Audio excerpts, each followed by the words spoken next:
आपने मुख्यमंत्री जी को चुना, दिल्ली सरकार में इतनी बहुमत के साथ आम आदमी पार्टी आई, लेकिन जब से आम आदमी पार्टी यहाँ शासन कर रही है तब से इनका इरादा यह है कि किसी तरीके से इस शासन को चलने ना दो।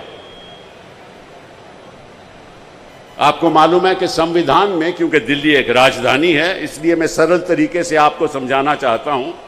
मैं कोई कानूनी बात नहीं करूंगा, लेकिन ऐसी बात करूंगा जो आप लोगों को समझ आए। संविधान हमारा ये कहता है कि 3 चीजें केंद्र सरकार के हक में होंगी, जिसके बारे में राज्य सरकार जो है, जो केजरीवाल की सरकार है, उसमें दखल अंदाजी नहीं हो सकती। पहला तो जमीन, लैंड। ये क्यों? क्योंकि अगर दिल्ली जो हमारी राजधानी है वहाँ एक डेवलपमेंट होगी और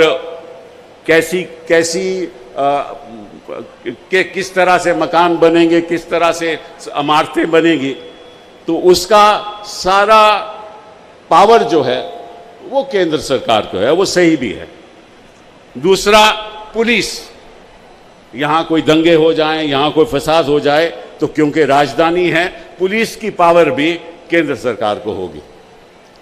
और तीसरा, पब्लिक ऑर्डर, जिसको हम कहते हैं सार्वजनिक व्यवस्था। जहां तक पब्लिक ऑर्डर का भी सवाल है, वो भी पावर केंद्र सरकार को होगी। इसके अलावा कोई पावर केंद्र सरकार को नहीं होगी। केंद्र सरकार का हमेशा ये प्रयास रहा है कि किसी तरीके से भी सारी पावर खुद में समेट लें और जो आपकी चुनी हुई सरकार है उसको जीरो बना लें। हमेशा से ये इनका लक्ष्य रहा है, लेकिन जनता इनके साथ है। जनता भाजपा के साथ नहीं है, जनता मोदी जी के साथ नहीं है, जनता अरविंद केजरीवाल के साथ है। ये बात इनको गले में अटकी हुई है। तो इन्होंने क्या किया? इन्होंने केस कर दिया सुप्रीम कोर्ट में और ये कहने लगे कि जो भी ब्यूरोक्रेट हैं, जो भी अधिकारी हैं, वो भी हम चुनेंगे और जो हम कहेंगे वो करेंगे। तो मैं मोदी जी से पूछना चाहता हूं कि आपने फिर दिल्ली को एक लेजिस्लेटिव असेंबली क्यों दी? अगर आपने सारी पावर ही अपने हाथ में रखनी है तो फिर आप इसको यूनियन टेरिटरी की तरह चलाना चाहते हो। आपको मालूम है कि चंडीगढ़ यूनियन टेरिटरी है, आपको मालूम है कि कई ऐसी जगह हिंदुस्तान में है जो यूनियन टेरिटरी रही हैं और वहाँ कोई असेंबली नहीं है। असेंबली बनाने का मतलब क्या था? असेंबली बनाने का यही मतलब था ना कि जो लोग चाहें वही काम हो, लेकिन यहाँ लगता है कि जो मोदी जी चाहते हैं वही काम होना चाहिए। ये तो ना तो जनता को स्वीकार होगा, ना हमारे लोगों को स्वीकार होगा, ना हमारी देश की जनता को स्वीकार होगा। तो इन्होंने बड़ा प्रयास किया, सुप्रीम कोर्ट में मामला गया। पहले 5 जजेस ने फैसला किया, उसके बाद दोबारा फैसला हुआ, दोबारा 5 जजेस का फैसला हुआ और इन्होंने कोशिश ये की कि लेफ्टिनेंट गवर्नर को द्वारा जो भी, देखिए किसी भी मंत्री के नीचे एक सेक्रेटरी होता है, जो भी मंत्री और जो भी सरकार के फैसले होते हैं उन फैसलों का पालन सेक्रेटरी को करना पड़ता है। लेकिन इन्होंने ये तय कर लिया कि सेक्रेटरी भी हम बनाएंगे और जो हम कहेंगे वो सेक्रेटरी करेगा, लेकिन मंत्री का कहना नहीं मानेगा। इन्होंने ये कोर्ट के सामने रखा। कोर्ट ने कहा ये असंवैधानिक है, ये गलत है, क्योंकि फिर इलेक्टेड गवर्नमेंट का, लेजिस्लेटिव असेंबली का, मंत्रिमंडल का फायदा ही क्या है? अगर सारी चीजें आप ही ने करनी है तो फिर आपने चुनाव क्यों कराया? तो सुप्रीम कोर्ट ने यह फैसला दिया कि जहां तक अधिकारियों का सवाल है, जहां तक सेक्रेटरी होम का सवाल है, प्रिंसिपल सेक्रेटरी का सवाल है, सेक्रेटरी टू डिपार्टमेंट का सवाल है, वो सेक्रेटरी, सुप्रीम कोर्ट ने कहा केवल रिस्पॉन्सिबिलिटी उनकी मंत्रिमंडल को होगी। मतलब कि जो मंत्रिमंडल कहेगा, जो मंत्री कहेगा, उसका पालन उनको करना पड़ेगा। यह फैसला हो गया। ये 11 मई 2023 को यह फैसला सुप्रीम कोर्ट ने सुनाया और फिर इन्होंने क्या किया? इन्होंने 19 मई को एक अध्यादेश जारी कर दिया। उस अध्यादेश के अंतर्गत इन्होंने कहा कि चाहे जो सुप्रीम कोर्ट ने कहा हो, जो सुप्रीम को कहा हो, हम जो national capital territory of Delhi का जो एक्ट है 1991 का, उसमें संशोधन करते हैं और उसके अंतर्गत हम एक कमेटी का गठन बनाते हैं। एक कमेटी में कौन होगा?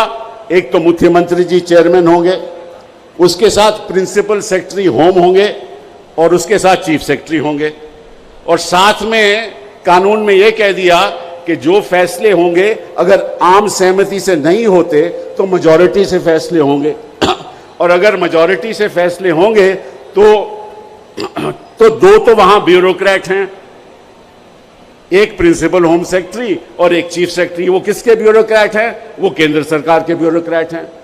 तो इसका मतलब क्या हुआ कि दो लोग जो इस कमेटी में शामिल हैं, उनका फैसला चुनी हुई सरकार के खिलाफ भी हो सकता है। मतलब कि आप मुख्यमंत्री जी की तौहीन कर रहे हो। अगर मुख्यमंत्री जी का फैसला नहीं चलने वाला तो फिर इसका मतलब यह हुआ कि ब्यूरोक्रेसी ही दिल्ली चलाएगी। इसका मतलब जो मुख्यमंत्री जी कहेंगे उसकी बात नहीं मानी जाएगी, और अगर बात नहीं मानी जाएगी और अवैध हो कुछ, तो उसके बाद जो लेफ्टिनेंट गवर्नर है वो अपने तौर पे खुद फैसला करेगा। तो पावर सारी लेफ्टिनेंट गवर्नर को दे दी। अगर आम सहमति नहीं हो तो मंत्रिमंडल को जीरो कर दिया, चीफ मिनिस्टर को जीरो कर दिया, पावर ब्यूरोक्रेट्स को दे दी और फैसला केंद्र सरकार करेगी। तो फिर आपने काहे को असेंबली बनाई, काहे को आपने चुनाव दिया, काहे को आपने मंत्रिमंडल बनाया? ये कौन सा मजाक हो रहा है हिंदुस्तान में? ये संविधान का मजाक हो रहा है?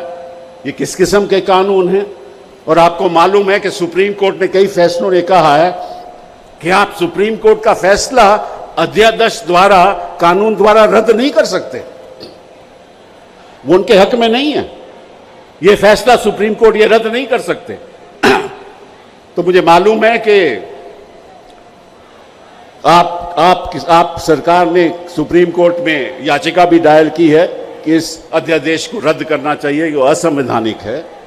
तो मुझे उम्मीद है कि सुप्रीम कोर्ट इसको रद्द करेगी, इसको खत्म करेगी, क्योंकि मैं समझता हूं कि जो अध्यादेश ये कह दे कि जो चुनी हुई सरकार है उसके निर्णय नहीं माने जाएंगे, तो इसका मतलब ये